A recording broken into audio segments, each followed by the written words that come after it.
Welcome to the second episode of the Sunflower Spreads podcast, where myself, Garrett Chad, and my co-host, Garrett Winkler, are going to try and win you money and the respect of all of your friends with a nice little slate of college football games.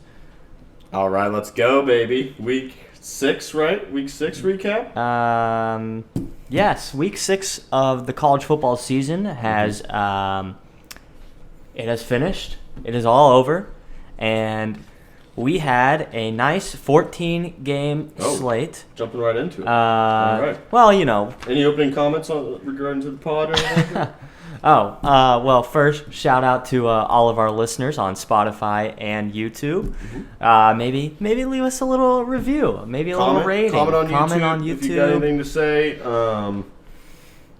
Subscribe, like and subscribe to both. Leave a review. It helps it grow. So share with your friends. It puts us out into the algorithm if you share us. Should we just? All right, let's dive in. Let's go.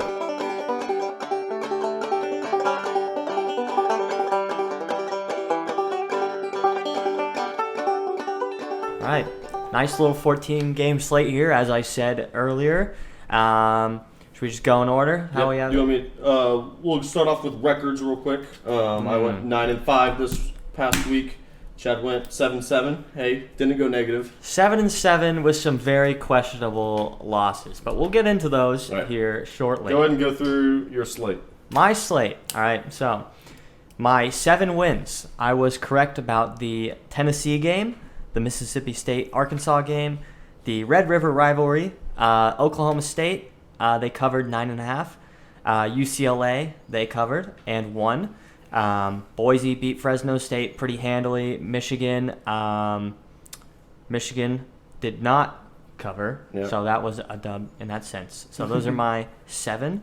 My 7 losses, I said KU was going to cover their spread. They unfortunately did not. I said Maryland was going to cover, and we'll talk about that game. I said I had Duke, BYU, K-State, and then for the Friday games, I had Memphis and UNLV, and I lost on all of those. All right, I'll just run through mine. I'll have them separated wins and losses. I had lost the Houston-Memphis game, BS, I might say, but we'll dive into that one. UNLV at San Jose State, I got that one as a dub. Tennessee LSU, dub. TCU at Kansas, loss. Since we were going off of a 6.5 point spread, just so the listeners know, at the time it was 6.5, so we got that one as a loss. Arkansas at Mississippi State, win. Texas Oklahoma, win. Purdue at Maryland, win.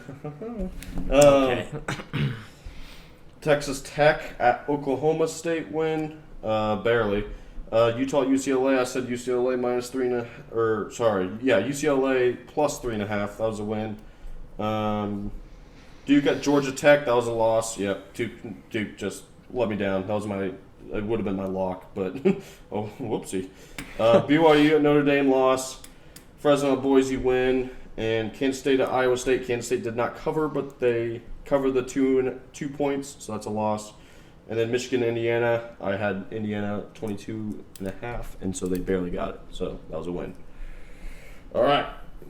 That was our records. We're going to move into the Friday night games of the week. We'll talk about San Jose State first real quick. San Jose State just won outright. It was a bloodbath. They're a very good football team. For a Mountain West standard, I might add. I will give them their props. Their quarterback's very good. Quarterback is electric. Their defense is solid. UNLV is still number 2 in the West Division of the Mountain West. So San Jose State takes a firm lead over the West Division. They're most likely going to go on and win that division as long as they stay healthy and everything. Probably pretty handily. So I think they're going to win all their Mountain West games. I don't know if they have any non-conference games remaining, so I'd have to look at their schedule to do that. But I think San Jose State's going to go ahead and be playing the winner of the Mountain Division here. It's probably going to be Boise State. We'll get into that. We'll cover the Houston game, and then I'll give a real quick Mountain West breakdown real quick. Because I went into it. I went into what was going to take shape in the Mountain West. But we'll talk about the Houston game real quick. Houston traveled to Memphis. Did you have any comments on the San Jose State game real quick? No, you took UNLV, correct? I was dead wrong, yeah. You took UNLV, yeah. I liked what I saw from the Rebels before that game. Now I do not like what I see from the Rebels. So long, University of Nevada, Las Vegas. Hello, San Jose State University Spartans. So Houston at Memphis.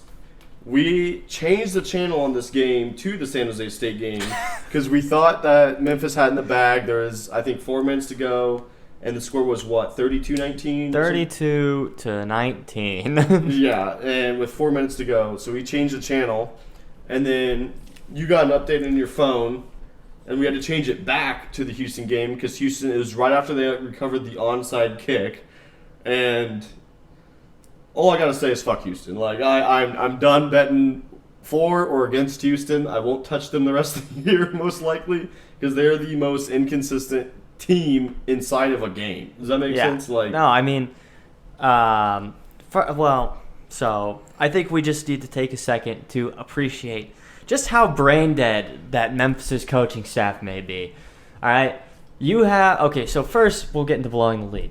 Well, we didn't see how they choked it because we changed the channel, so we don't even know how they choked it. They choked it because they gave up 2 long 4th and longs. Yeah. I saw after because, I had to go back and look. But Memphis gets the ball back. It's 33-32. They've got, 20, 30 seconds left and 1 timeout.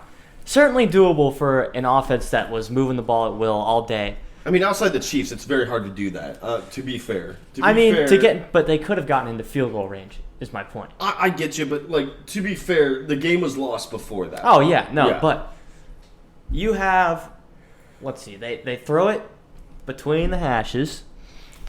A little time runs down. They get a first down. They're running to spike the ball. Their entire team is set. No time ran off the clock at that point. Yeah, I know. They were set up to spike the ball, and then they called the timeout. Yeah, their coach called a timeout, wasted their timeout, and I was literally thinking, oh my gosh, what if they get sacked here? What do you know? They got sacked and lost the game.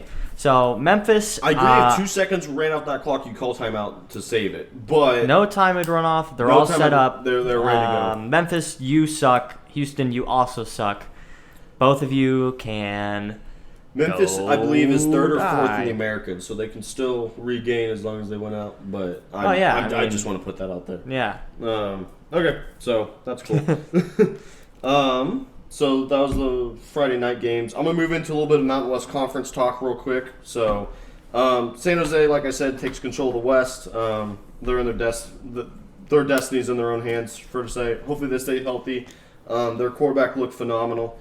The new facility layout that they have under construction actually looks sick. Yeah, looks pretty cool. They got a nice little beer garden incoming, so that'll be cool. That would be fun. So over in the Mountain West division, who do you think are the top 2 teams right now? Like in the Mountain Division? In the Mountain Division. According to their standings, I should say. According to their standings, who do you think? Because I know you didn't look at them. Because I wanted to bring this up to you on the podcast. Boise. All right, they are number 1. Who's number 2? They're 1-0 in Mountain West Conference play. BYU. No, they're not in Mountain West. Oops, I don't know who the second one is. Colorado State. Oh, you're right. They're 1-4. They beat Nevada on the last-second field goal. Their quarterback went 7 for 14 in an interception or something like that. Yeah, he's terrible. He's bad, but they scraped out a last-second field goal against Nevada because of their wide receiver, number 14. Don't know his name. Stud. The kicker had to kick the ball 4 times due to timeouts and such, and a penalty. Because remember, he kicked it and missed it, but there was like an offsides or something. No. There was running into the kicker. There was a running into the kicker. And the slowest fall of all time. He missed the kick. Someone grazed his ankle, and so he fell, got a 5-yard penalty, went to re-kick, kicked it, but there was a timeout called. He made that one, and then he went to kick it again and made it, and won the game.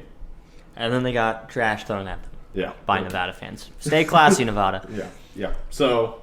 right now, Boise's number 1, Colorado State number 2 in the Mountain Division. It's really shaken up. I'll get into Boise real quick, just because I did want to talk about them, and I don't have it on my list that we are talking about them. So, Boise looks good. Their quarterback looks like an average Joe college quarterback. He had pretty good completion rating. He had 1 touchdown, 1 interception. I think he ran for a touchdown at the very end. They covered. I like Boise. I think Boise will win out the Mountain Division. Mountain Division's really bad. Air Force looks like their only competition. They lost to Utah State this past week. So I think I got Boise winning it. Boise had their first. They had their first ever. They had the past 2 games. They had 2 100-plus rushing yard rushers. They had 2 guys that ran for more than 100. I think it's a 150, actually. I think it's 150. They had 2 guys that ran for 150 yards in each of their past 2 games. That's how much they're running the ball because they lost Hank Bachmeier, and I love it. Good old Marty ball. They're just running it down people's throats. I love it. So, shouts out to Boise. I think it's really likely we're going to see a Boise and San Jose State championship game. I'll probably take San Jose State to win that game. They just look really. They make all the big plays. They look really good. Their defense looks good. So I like San Jose State to win the Mountain West come this November. This is obviously very early. This is way too soon to be making predictions like this. But I like it. I love covering the Mountain West. It's such an electric conference. We're going to move into Big 12 newcomers. So Cincy, BYU, Houston, UCF. They're all joining the conference next year. Cincy this past week won 28-24 versus USF. They were a 27-point favorite. Comments on Cincy, Chad? Well, I didn't watch this game. I didn't either. But I did see we saw USF earlier in the year almost beat Florida, I believe. And then, they got waxed in their next game, and then now they come out and play Cincy close. So, Cincy, I don't know. They're not as impressive as they have been in years past. I think this is definitely a rebuilding year for Cincy. I watched the Arkansas-Cincy game, which is a good kind of gauge and see where Cincy's program's at. I understand it was like the first game of the year for Cincy, or like one of their first 2 games, but Cincy's just not as good as they once were with Cameron Ritter, correct, or Ryder? Ritter. Desmond Ritter. My bad. Desmond Ritter. Just lacking Desmond Ritter, their offense just looks stagnant at times, and I just don't really like them that much. I actually don't have them to win the American. I have one of these other teams we're going to talk about here in a little bit. We'll move to BYU real quick. BYU, I have can't win outside Provo. I watched the BYU Notre Dame game. They first play from scrimmage BYU ran was an interception. They put up a stat, and the announcers were talking about how Jaron Hall had only thrown 6 interceptions in his career. And he goes out and throws an interception as they're talking about it. It's hilarious. And the classic commentator curse. And I'm going to get into that in the K-State game. But, BYU, I still think when they join the Big 12, they're going to be like an 8-4, 7-5, 6-6 team most years. I could see them making a run, but I think their recruiting's a little limited. Yeah, in my opinion. No, it is. But I think the night games in Provo, those are for sure BYU wins. You know what I mean? Mm-hmm. Any night game in Provo is great atmosphere. Great atmosphere. They're probably one of my favorite college campuses to look at. Don't know if I'd ever go there because I don't know if they sell alcohol. Don't want to go there. They don't. They don't? No. That stinks. But the students I saw, this guy, you know how people walk around on campuses and interview the students? He said, would you rather drink coffee or cooking oil? And half of them said cooking oil because drinking coffee is a sin in Mormon land. Sad. Such a sad place. I actually really like BYU. With all due respect to Mormons. One of my first online dynasties was BYU, and I've been fascinated with their culture ever since. So I love watching and learning about their culture. So moving on to Houston. The only note I have written down for Houston is I hate Houston. I can't wait for them to join the Big 12. So I was going to say, come be our doormat, please. Everyone can beat them up. I do not like Houston. I hate Houston. Yep. I hate them in basketball. I hate them in football. Can't stand them. Terrible school. I will say this. I was watching the Memphis game. They looked like they were done. Like, it looked like... Oh, yeah. They made an electric stop. They made an electric stop on 3rd or 4th down, and none of the players... just stood there. Everyone just kind of walked around. Like, nobody even cared. I said it during the game. I said, this is a dead team. No. They don't care. You did. Because, when you said it, I was like, man, you're right. I don't know what they engineer to possibly get going in that game, but all I know is it really made me angry. So especially because I hate Dana Holgerson, too. Yeah, Dana Holgerson, his hair looks like a mop. Ratty. Looks like a mop. It's like off-brand Mike Gundy, you know? moving on to the final team, UCF. The note I have is better than Cincy right now. I think that they play each other, I think, in 2 or 3 weeks, and I think UCF, I'm going to hammer that spread. I cannot wait for that matchup. UCF, they mostly run the ball. Gus Malzahn's the coach. I have mixed feelings about Gus Malzahn being the coach of UCF. It's such a weird hire. It is a weird hire. So I like UCF. I think they had to kind of you know what I mean? They used to be really good. You know what I mean? Yeah. Blake Bortles and what year did they claim themselves national champions? I don't know, 2017? Something like that. Yeah, it was like 2017. Bortles, the boat. Happy retirement, by the way, Blake. Yes, happy retirement. I say as if I know Blake Bortles. Yeah. They like to run the ball. However, against SMU, they passed it for a lot, so I think their passing game's getting going. I think they win the American outright. I think they have 1 loss right now. Mm-hmm. So I think they might drop an American game, but I think they're gonna be 10-2 by the end of the season. And maybe getting into a BCS. I don't know if that gets you into BCS. Maybe just outside. Maybe like probably outside. You mean New Year's Six Bowl, not BCS? Oh, that's right. Sorry. Not a playoff spot is what I'm insinuating. Like just outside the playoffs. So, yeah, I think UCF's good. We'll see when that game comes. SMU, not a newcomer, but they really let me down against UCF. I had money on SMU, and I was incorrect. I really like SMU's quarterback, Mordecai, but that's besides the point. So, we'll move on to the Big 12 slate. So, those were the newcomers. We're moving on to the Big 12.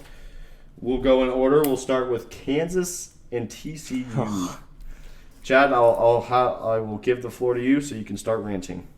Well, it's TCU's a great football team. They're legit. I'll give them that. Mm-hmm. However, it sucks and it hurts because I feel like Kansas had every single opportunity to win this game with Jason Bean at quarterback. Not even Jalen Daniels, who did struggle early, I will say that. So who knows how that would have gone. Jason Bean came in, great job. Big shouts out to Mason Fairchild, our buddy from high school. Lugnut, we love you. Mason was electric. Some big plays. He put that offense on his big back. Plays. He really provided the spark to the offense. He's a great tight end. Big boy, 6'5", 260, great athlete. But moving on from that, just a lot of opportunities for KU to win this game. And that is even without the controversial, to say the least, calls at the end of the game. Jason Bean probably threw one of the worst interceptions that I've seen at any level, for that matter. And he did throw some absolute darts, which is weird. But yeah. Jason Bean played a good game. I think that Kansas was probably the better team on Saturday. Just shot ourselves in the foot with stupid mistakes, stupid penalties, bad turnovers, the Jalen Daniels fumble on the goal line, the Jason Bean literally handing TCU the ball, and then, of course, the overthrow at the end of the game of Devin Neal, who had probably 20 yards of open space to run into. But regardless, I thought Kansas, they played a good game. They didn't move in the polls at all, which I thought was very deserving. We'll talk about this in our next episode, but, I like them against OU. OU, that's a nice segue into the Red River. I want to give my spill on Kansas real quick. So, TCU coming in, I was really skeptical that they were going to be a real team. I said in the last podcast, I would not be surprised if they just shit the bed. You know what I mean? Like, I would not have been surprised if they just came in and laid a goose egg against KU. But they look real. We will see next week. TCU, Oklahoma State at TCU. What line do you think that is right now? Oh, I feel like I saw it earlier. Like, I don't know. It's probably like 5.5, 6.5. Who's favored? Probably Oklahoma State. TCU is favored 3.5. Oh.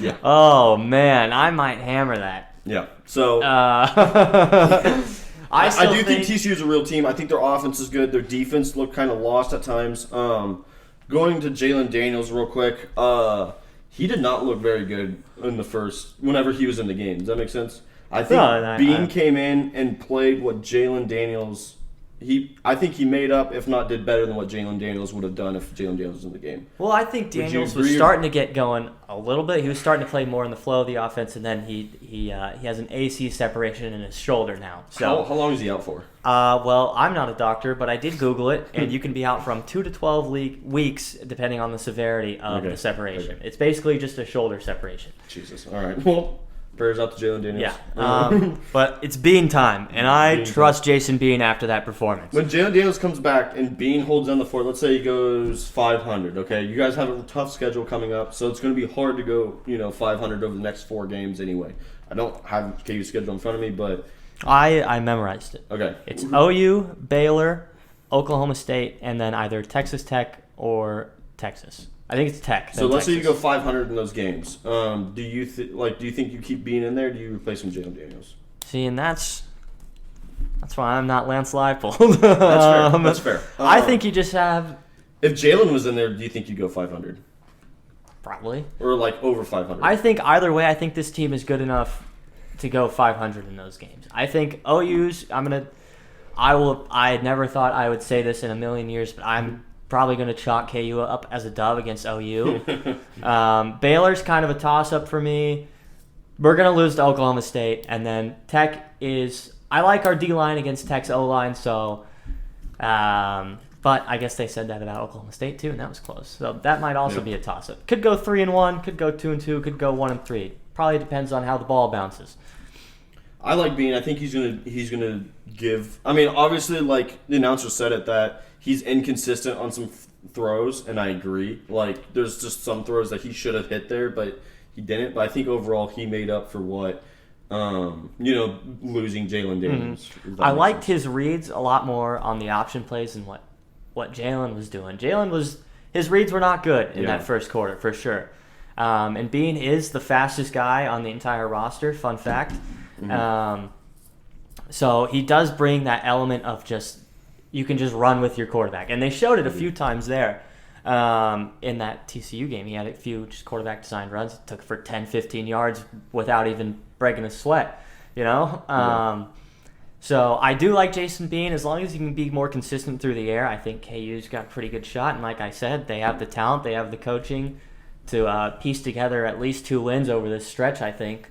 So, what do you think the spread is for Kansas OU? Do you know what it is? Oh, I looked at it's 7 in favor of OU. Yep, OU -7, which is you all need to hammer that KU spread, okay? Moving on, this is a good, like you said, it's a good segue to the Red River Shootout. Texas 49, OU 0. Texas is good. Quinn Ewers With is good. Quinn Ewers at quarterback, Texas may be one of the best teams in the country. I hope think someone can get one loss or beat Texas once, because otherwise I don't think K-State's gonna. I don't think K-State's beating Texas. With Quinn Ewers, Texas beats Alabama. We're lucky Texas Tech beat them. Yeah, and they probably steamroll Texas Tech. Yeah. They're probably undefeated if they have Quinn Ewers all season. I agree. Quinn Ewers is impressive. They are a legit team. They are very good. Outside of Oklahoma State, they are the best team in the Big 12 by far, I think. I would say with a healthy Quinn Ewers, they're better than Oklahoma State. And we also don't know. You know? It could also be, and OU's just really that bad. Like, you know what I mean? Because TCU beat OU handedly. K-State, got the upset in Norman. And then they go on and get slaughtered by Texas in the Red River, and OU did nothing. OU literally did nothing. Just General Booty did nothing. I wish they'd play General Booty. He didn't play? No, he didn't. I think he might have gotten in the second half. I don't know. I didn't watch the game because I was going to tune in and I saw it was 28-0 already. I was like, I'm not watching. It's weird having Oklahoma be the worst team in the Big 12 right now. Now this, I was going to say, this KU game coming up. This is the turning point of their season. Are they going to wake up against KU, or are they going to roll over and be a doormat for the rest of the season? I want OU to be decent because I like Brent Venables, but that's kind of mostly just like going into the SEC. I hope they're decent, not like in the Big 12 because I don't want other teams to win. But that's my stance on that. We'll go ahead and move into the Oklahoma State Texas Tech game. Sanders, Oklahoma State's quarterback, less than 50% pass completion. Are you worried about Spencer Sanders? Not really. Yeah. I don't think he's a great quarterback, but he's a gunslinger. He's fine enough for that team to be good. So. Yeah. That game. Their defense struggled. I watched this game. Their defense really struggled, but they made plays when it mattered. They kept Texas Tech. They had a late cover. They scored a touchdown with like 2 minutes to go. So shouts out to Oklahoma State for making sure to cover the spread. We both had Oklahoma State at 9.5, so that was nice. Defense struggled, like I said. I feel like the TCU, you could say the same about that. Defense struggled, but made stops when it counted. Yeah. So that's why it's going to be a very interesting game next week with TCU. Also at Texas Tech, I forgot to mention this. Texas Tech started a new quarterback outside of their last guy. Donovan Smith. Yeah, they started a new guy. I don't know his name. I'm sorry, but he played really good in the first half and then struggled in the second half. It's not. Texas Tech does not have a quarterback issue. They have an offensive line issue. Their line is terrible. Their line is the worst offensive line I've ever seen. It is almost as bad as the Rams. Like, that's how bad it is. It is terrible. So I'm gonna pull up how many sacks they have. Chad, give me your spiel on Texas Tech and Oklahoma State. So that game did not go the way that I thought it would go. I thought Oklahoma State was just gonna run rampant from kickoff. Obviously they ended up covering, but it was in like the last 2 minutes. I kind of figured Texas Tech was going to give them some problems because Texas Tech is not a bad team. They're just like, if they can't hold the offensive line, they're in trouble. I mean, it's just, I don't know. It just feels like every year Tech, they have a decent team, but there's always one fatal flaw. When Mahomes was there, was the defense. Defense couldn't stop a leaky faucet, Yeah. And now it's this offensive line. Byron Morton. That's who played. Okay. Well, yeah, I watched a little bit of the second half. He went 39 for 62, 379 pass yards, 2 touchdowns, and an interception. QBR of 71.4. Well, fair enough, I guess. Let's go to defensive real quick for Oklahoma State. 4 sacks. So I guess it's not as bad as I thought, but he was being rushed. But still, if you watched it, he was being rushed like crazy. Like, he did not. Yeah. I mean, no quarterback's gonna have great success behind that offensive line. Offensive line, like, it's not a It's not. I really don't feel like it's a quarterback issue. It's an offensive line issue. Granted, this quarterback did look better than the one that played against K-State. Smith. So kudos to him for having a decent game. They had some pretty cool. They had a really good opening drive, and then they had that onside kick. Did you see the onside kick that Texas Tech did? No. Texas Tech did an onside kick and then recovered the onside kick, but before the receiver, the closest guy called a fair catch because it was a high bounced kick, so he called a fair catch, and then Texas Tech, of course, plowed into him because it's an onside kick and got the ball. So it was fair catch interference, and of course they got a 15-yard penalty and went on to score that drive. So that's how we cover that Oklahoma State. No, that was in the first quarter. That's how we cover. So, all right. Moving on. Do you have anything else on Oklahoma State? Nope. All right. Sounds good. Moving on to Kansas State at ISU. Do you mind if I rant? Go ahead. All right. So, that game could have just as easily been like a first half. So, first half, it ended 7-6. It could have just as easily been 14-6 as it could have been K-State down 14-0. Like, K-State did not play good, but at the same time, I said last week, Martinez was going to have to throw the ball against the team, and he did. And so that's why I really like A.J. Martinez. I've been on A.J. Martinez, since day one. I stuck with him even after the loss against Tulane. And he made the plays that he needed to make. He got that big touchdown down this with Kansas State receiver number 8, who was not Malik Knowles. And then he had Malik Knowles on that bomb down the field, and then Malik Knowles fumbles the ball out of the end zone. And I was infuriated by that. And he would have been on my shit list this week. I would have brought it up, and I would have roasted Malik Knowles. But he made good plays. He kept his head up and made good plays on the stretch. He caught a bunch of out routes and curl routes. And Malik Knowles is the reason why they were able to get that field goal late in the game. So, shouts out to Malik Knowles for coming back after that. That was a horrible play where he fumbled out of the end zone. He was on the 60-yard reception, and he gets down to the 1-yard line and lets a guy come up behind him and pop the ball loose. So I was infuriated by that. But K-State was lined up to a field goal, and the announcer's like, this Kansas State quarterback's hit 7 straight field goal, and he would go on to miss the field goal. So screw announcer jinx. I'm going to say that right now. Announcers, whenever there's a field goal kicker out there, do not say anything. Just remain dead silent. I don't need your commentary. It's a stressful time. K-State's kicker is okay. Like, he can make field goals, but if you watch him kick, it's like a knuckleball, man. It's like a rocket off his foot, and then it just like curls around and stuff. It's infuriating. As a K-State fan, we've had great kickers in the past, and it's just like it's infuriating watching him kick. But he's all right. Like, he's just inconsistent.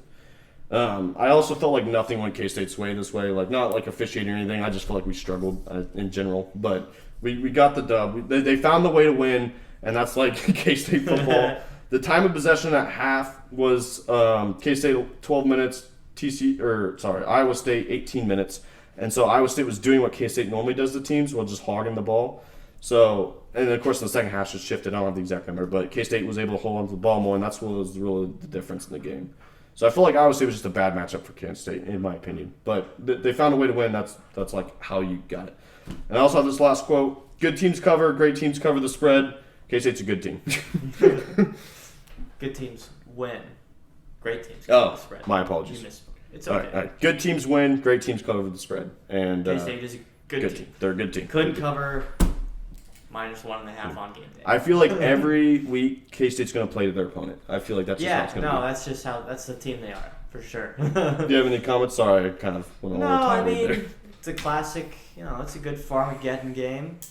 Best rivalry name in sports, also, Farmageddon. They need a trophy. They need like some sort of like a tractor or something. Well, or like a barn. That would have been really cool. I was thinking like what's the thing on Thanksgiving that's like a horn? Oh, the cornucopia. Yes, the cornucopia. They needed cornucopia. That'd be like a golden cornucopia with like actual wheat and like corn spilling out of it. I think that'd be really cool. Hey, pitch it to him. Pitch it to him. Hey, Big 12 commissioner, listen up. Bob Bowles. Cornucopia. Do you have any other thoughts on it? No, I only tuned in for a little bit because I was at work, but it just looked like a pretty ugly game. Fun fact about Iowa State is that they have given up 24 points over the last 2 weeks combined, and they are 0-2 against the state of Kansas. So, I was really upset that the kicker made 3 field goals against Kansas State after he missed 3 field goals. And Jace Gilbert, their freshman kicker, went 1 for 4 against KU. And he went 3 for 3 against K-State. He had all of Iowa State's points. So a nice bounce back week for him. He had a 42-yarder. Yeah, and he missed like 30 yarders. You gotta be kidding me. But, I always feel bad when a kicker, especially a freshman kicker, just absolutely, craps the bed. And yeah, he played good. He played good. He had Iowa State's only 9 points. I was surprised Iowa State was not able to move the balls. I mean, you watched it. They were able to move the ball. They just would struggle on one series and then or one set of downs. Yeah, and that was it. So. Yeah, that's what I have to say about Iowa State. Hutchinson's is amazing. Just double team Hutchinson. Yeah, Xavier Hutchinson, he's their main target. He torched KU, torched K-State. He's probably going to torch a lot more teams. Keep an eye out for him.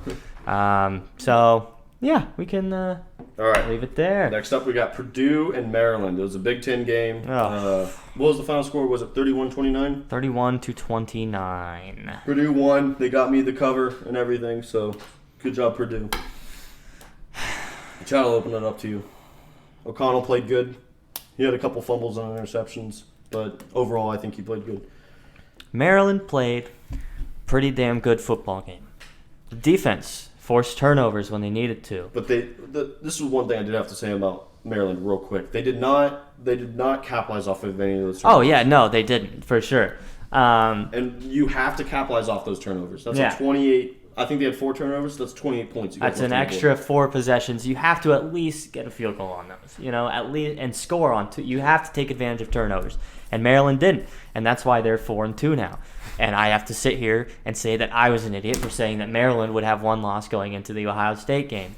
However, I will also point to the extra point attempt late in the second half. It was 24-23. Maryland had just scored. I think it was 7 minutes to go in the fourth quarter. Something like that. It was like 7 minutes 40 seconds to go in the fourth quarter. And Purdue just a blatant offsides, and he gets through and he blocks the kick. No call, of course. Purdue comes down, scores. Now it's 31-23 with a minute. There was a call. Purdue lateraled the ball forward after the kick, so they got flagged for that.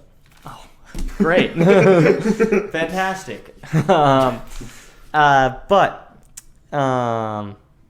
return that. 31-23, about a minute to go. Maryland drives down the field, scores. There's 30 seconds to go. Or no, you're right. There was a minute 30. Sorry, but they scored with 30. Scored with 20-30 seconds to go, and now they have to go for 2 because it's 31-29. And on this 2-point conversion, there's a penalty called. Ineligible man down the field. So the 2-point conversion comes back, and they have to run it again. Obviously, they don't get it. Are you mad about that call at all, or did you see it?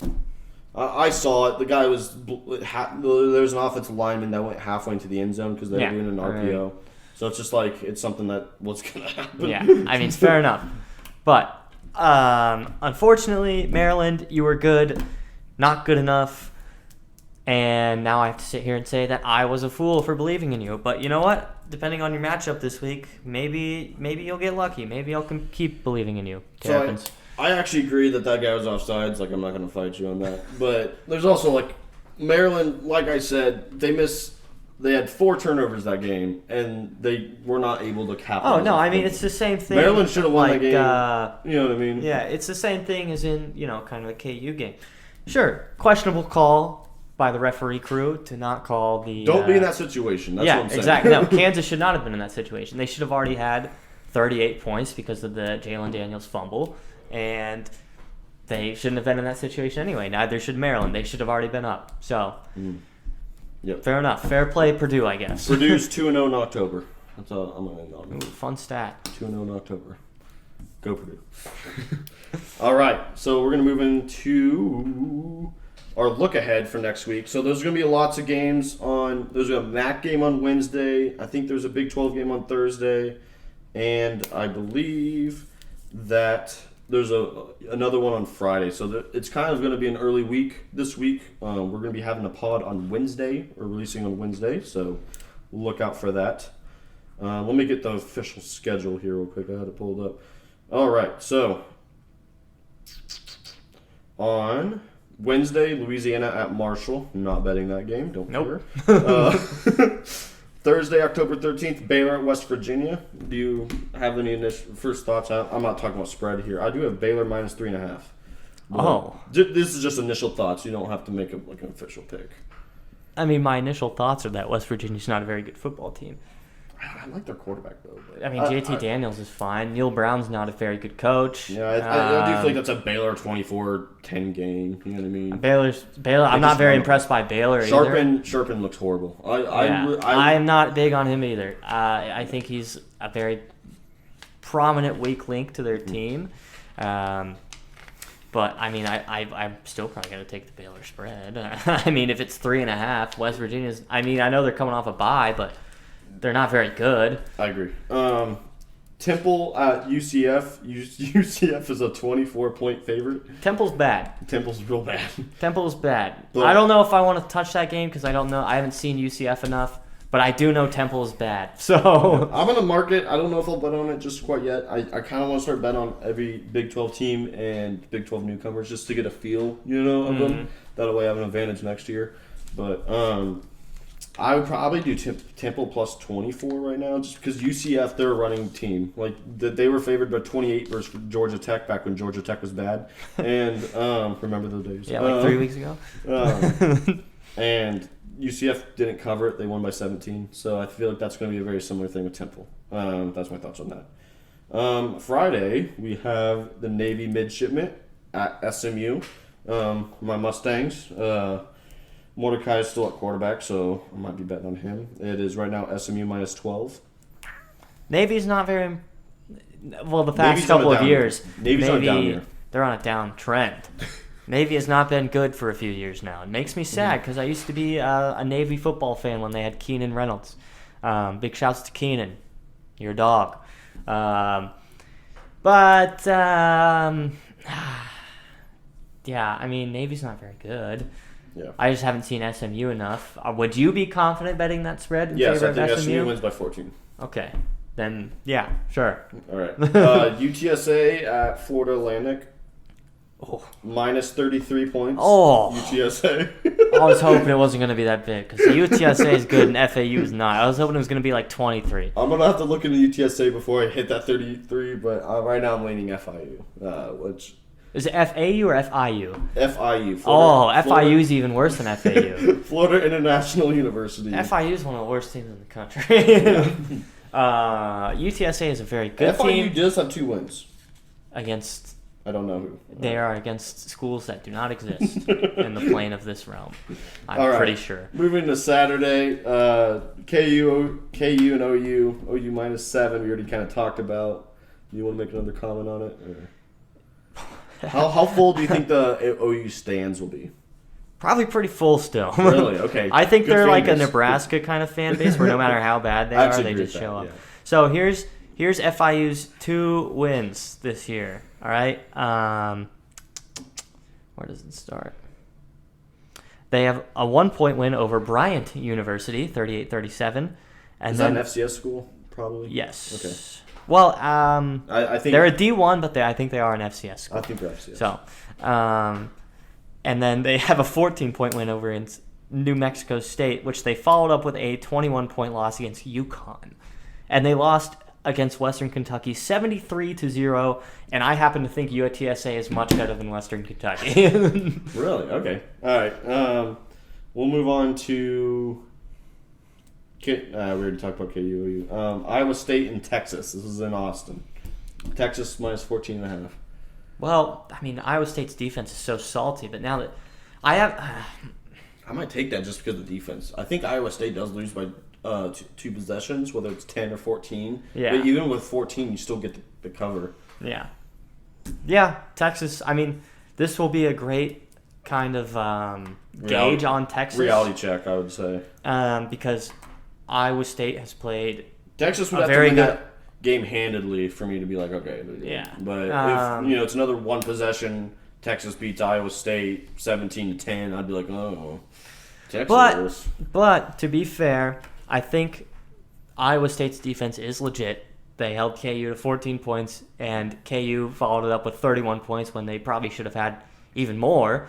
And then K-State, I mean, they're a pretty decent offense, I'd say, at least running the ball. Iowa State shut them down. Bijan Robinson might have himself a tough day against Iowa State. I agree. I think Texas is gonna. I'd bet the first half under. That's what I'd do. Okay. I think Texas gets through. Obviously, this is an official pick, but I think Texas would scrap one out in the second half. Moving forward, this is a big one. Oklahoma State at TCU. TCU's favored by 4 right now. I would hammer that Oklahoma State spread. Yeah. Just because I'm a big Oklahoma State stan. Wouldn't call me a fan. I just, I think Oklahoma State's good. I don't think many people talk about how consistent they are. Every year they're running that pistol, throwing interceptions, throwing touchdowns, running touchdowns. Going 9-3, 2-10. It's like Gunslinger University off-brand, something like that. Because Texas Tech is Gunslinger University, but yeah, I like Gundy in that situation. Sonny Dykes, the only thing about Sonny Dykes is that this is his first year coaching the Big 12. Like. In the American, there's going to be weeks that you play fucking Navy. ECU. ECU's decent this year, but... Tulsa. I mean, ECU's still below average, but that's besides the point. Yeah. Do you have anything else to say? I think if this is in Stillwater, Oklahoma State would be favored. That's my opinion. I mean, yeah, I don't know. I think, like I said earlier, TCU's a pretty good team. Max Duggan, he can throw the ball. I said Oklahoma State's going to win the Big 12. I mean, that was obviously before Texas beat OU by that much, but I'm gonna ride at the Cowboys for another week. I'll probably take Oklahoma State that game. Big 12 newcomer BYU. They have Arkansas at home. It's at 2:30, so the sun will still be up. Oh, so that is a big play. I still like BYU and Provo though. What else do the Mormons have to do on a Saturday afternoon? That's true. I'm gonna think about that one. BYU's favored -3. Maryland, Big 10 team. Goes to Indiana, so it's going to be at Indiana. Maryland favored by 11. I don't know if I like the 11. I think that's going to be like. I would take the Indiana spread. I think Maryland's going to win. But yeah, I agree. I think they'll probably win by 7 or 10. I agree with that. James Madison's ranked. I didn't see that. Yeah, they're undefeated, ranked 25. Big shouts to the Dukes. Yeah. I'm not seeing any other Big 12 teams. Purdue. I'm going to cover Purdue real quick. Nebraska at Purdue. Purdue's favored 11.5. Oh. That's a weird game because Nebraska's kind of on the up and up. They're leading the Big 12. Nebraska right now. has actually had. They've gone from the worst defense in the Big Ten, or probably, I believe our good friend Connor Kearns was telling me today that they went from one of the worst defenses in the nation to the last 2 weeks being one of the best. So interesting to see if that holds up against Purdue. Obviously, they played Rutgers and I can look it up. Give me a second. who'd they play 2 weeks ago? Indiana. Okay, well, not a couple of powerhouses. I mean, Purdue. They look definitely bad. Nebraska did not look good against Rutgers. No, they didn't. I watched the first half of that game. I think Purdue wins this by 14. It's going to be close. I'm worried about a last-second Nebraska touchdown, but I think Purdue wins this by 14. I think that's all for. We'll talk about San Jose real quick. Oh, I'm hammering this. Okay, so San Jose right now, they're traveling to Fresno. San Jose is a 7-point favorite. Oh, baby. I think that's free money. San Jose beats them by, I'd say, 21. But Fresno's quarterback might be coming back. I think that's why it's so low right now. But get in on it early, get 7. Because Fresno's had their quarterback out. Their quarterback that has been playing, guess his name. I don't know. Think of the Dr. Phil video. Thief. F-I-F-E. So it's Fife, but I Thief. I like Fief.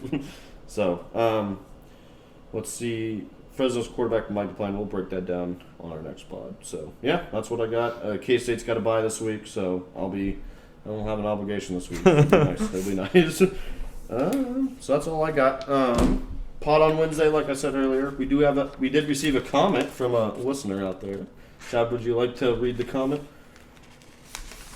The BYU Notre Dame game. Or you don't have to read it. Well, it was an audio message. So. Well, just give me the gist of what it said. Oh, well, Notre Dame and BYU play in Vegas. They kind of move around, but now they're playing in Vegas because I think they have a deal with Allegiant or something. So, is this game going to happen like every year for the next? I mean, they're going to play each other. I don't know if they're going to play. That's kind of cool. I like that. I think it's a rivalry. That is pretty cool. My only point to the comment I made last week was that why would you bring the Catholics and Mormons to Sin City to play a football game? That's my response. No, very valid for sure. But no, I do think that makes sense. I like that. I hope they keep playing it. It's a fun game. It was a good game. It was just that Notre Dame jumped out to an early lead and BYU just couldn't catch up. So that stinks. Alrighty, so that's all we got today. Chad, any last thoughts? Social media real quick. When is our social media going to be up? I'll launch it tomorrow. New week, new social media. All right, I like it. We'll have our handles for the next episode. Yeah. I'll put it in the podcast description on YouTube and Spotify. I'm going to be getting the Substack up and running. I'll make sure to backlog some of our past picks and just kind of break down why we did it. So that'll be fun. But